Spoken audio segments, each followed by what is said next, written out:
been with the fire department? Next year will be 60 years. 60 years. Wow. It's a while. Man. Seems like it would be a lot of your life then.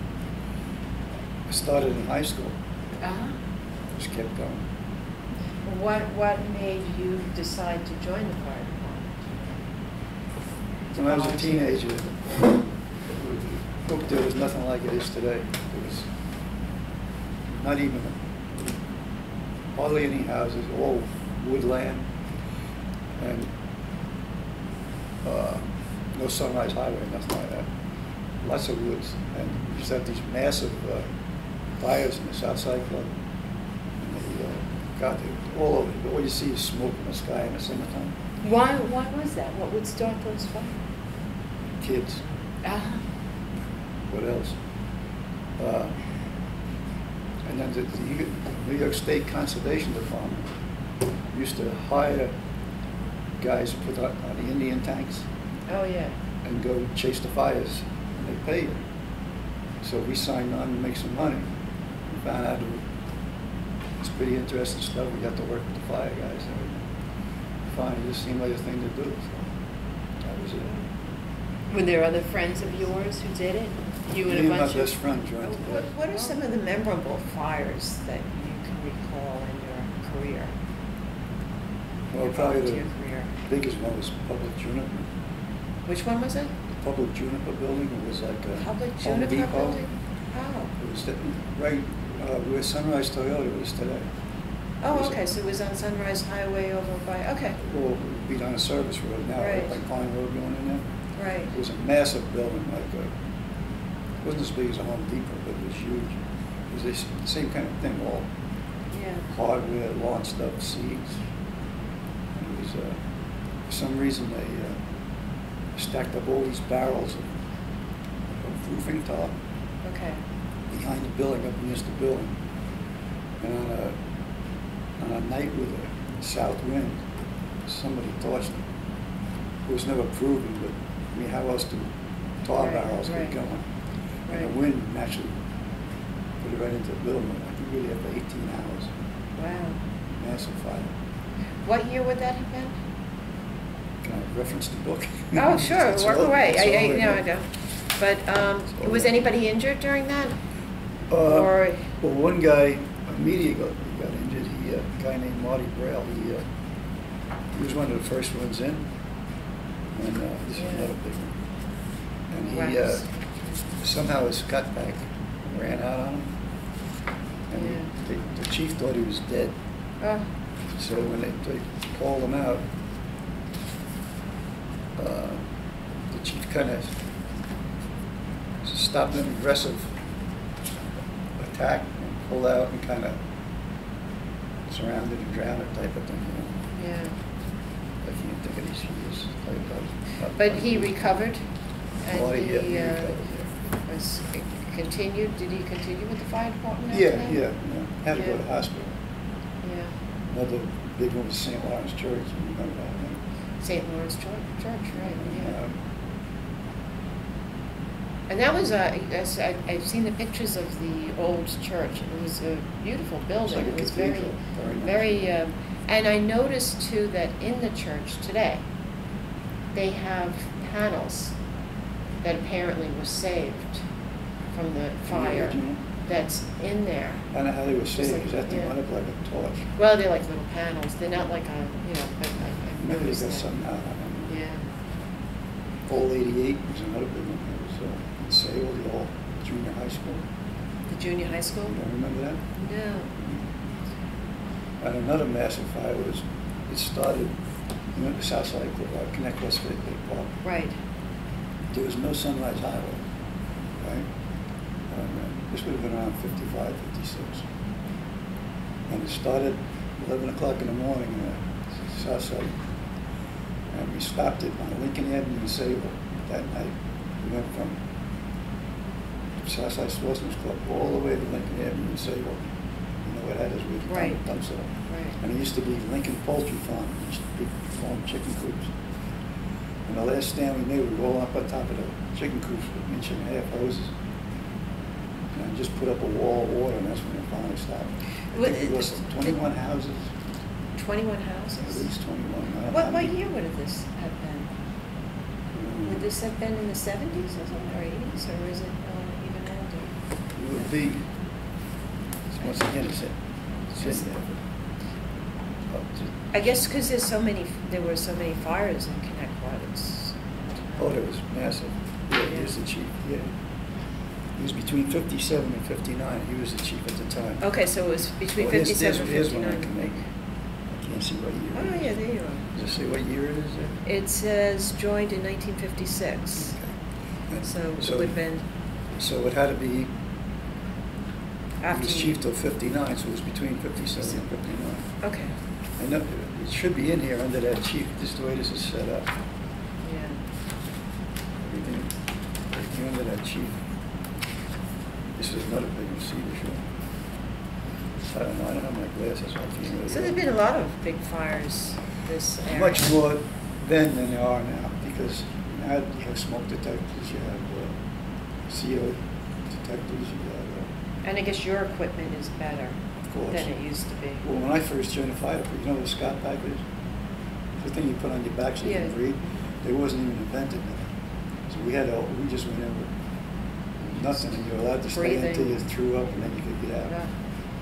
I still got lung damage to this day. Wow. But now we have very good equipment. You know, now the government's involved, OSHA, Yeah, New York State, everything, it's so Right. regulated, everything's. right. There's a lot more training. A lot more training, and the chiefs today, they gotta come back from a fire, they gotta be on the computer, put reports to the state, report to the government. That's crazy. Mm. But the training is much better, the equipment's better, everything's much better, and less fires. To use with all that stuff. So you had a lot of interesting careers in the sense that Yeah. you were like a farmer, and you were like a fisherman, and you were a fireman. I did You everything. a lot, yeah. And you worked in the gas station too? In the gas Yeah, I was station. in the ambulance. Then I got out of the army, I went in a lighting company for 35 years in the gas department. And that was working here in the area, or did you commute out into the cities? We were what they call Western Suffolk, it was from Locust Avenue to Montauk Point, you might say. Oh, okay. So The Riverhead Yard would take care out there. We were basically from William Floyd Parkway to Locust Avenue up there. When Brentwood came up to Locust Avenue, we did all the gas mains, North Shore to the South Shore. Put everything under the ground, fix the leaks and stuff. Wow. And then you did the firefighting like when you were off, like on the weekends, or At night, when you had some- and on the weekends. Yeah. And how often do you would you have to go out for a fire? Like maybe a couple times a week? We used to average about 200 to 300 alarms a year. Now we're up to about 5. But most of it now is false alarms and a lot of motor vehicle accidents. Sunrise Highway is right picking ground there. Almost every other day there's another wreck up there. Back then, I would say 5, 6 times a week. Yeah. But they seem like big fires too. You were responding to back then. Well, you know, you got to remember back then there was a lot of mansions around. And we'd go to Sayville, a lot, Bohemia. My fireplace, my mail place home, was a piece of wood about that big, called yellow spruce. A massive piece of wood for a mail place. Well, in the Benson estate in Sayville that burned down, that was what we would consider a 2x4. You know, our 2x4s is this big. Yeah. Theirs was like this.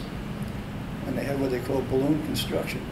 When they built the house, they would build those beams Right. from the cellar to the attic, okay?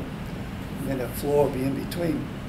But they didn't necessarily insulate, but if they did, it didn't matter, because in between these massive things, fire could start in the cellar, and you go down there and try and put it out. First you know, the attic's burning, because the fire would go right It up goes between straight those. up, yeah.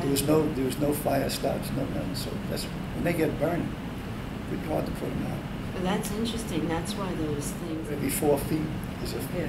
Be a they call it a crossbar. cat. Yeah. Yeah, that's to keep the fire from traveling. Oh. Back then, they didn't have nothing like that, so. And So they- that's they- probably in the code now, right? Of course, sure. Yeah. Yeah, and we had a helicopter crash from Santa Claus.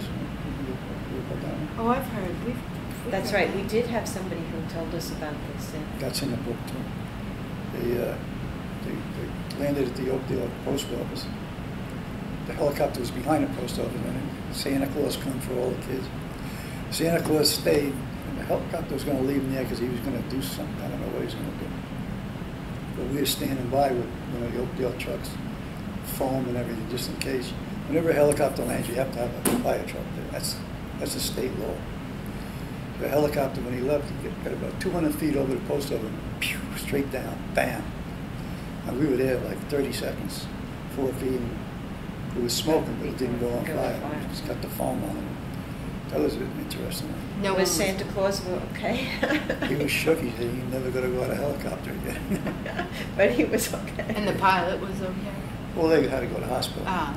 They got some busted bones and stuff. And he had 2 other passengers still. Then we had another bad one I remember. It was came in as a brush fire on Oakdale-Bohemia Road. And I think I was a lieutenant at the time. I had the radio. We get to Sunrise Highway. And there's a whole convoy of us. We were looking. Where could it possibly be? There wasn't that much woods around here. Sunrise Highway none. So I said, I'm going to just keep going because it's going to end in Sycamore in a little while. And call it in and say it's not. We get up to Sycamore, this house. People are running around in this house. There's smoke pouring out of the side vents, up in the attic. So I radioed our brush truck to keep coming. Now we got an active house fire going. Notify Bohemia we're in their district. When we get there and a woman screaming, her kids, we go get up there. The fire truck didn't even get there yet. We tried to go up there and it was so hot. If you try to stick your head above the attic, your hair would go on fire. It was that hot. So finally the guy came and the one kid had got out or something. And the one guy came in a brush truck and we happened to have a Scott pack, so he came in with the gear and a Scott pack. He said up there, when you find a kid, you stomp the floor out, push the kid right down through, don't try to bring him back here, Yeah. Which he did, but the kid was dead. Oh. We gave him CPR and everything, but Dr. Hamian across the street was there in 2 minutes and pronounced him. What? It was bad memory. Dr. Hamian came across the street and Yeah. pronounced him dead. So those things just kind of, some of them stick in your mind more than others. Right. Yeah. Right. What would you say to the community then?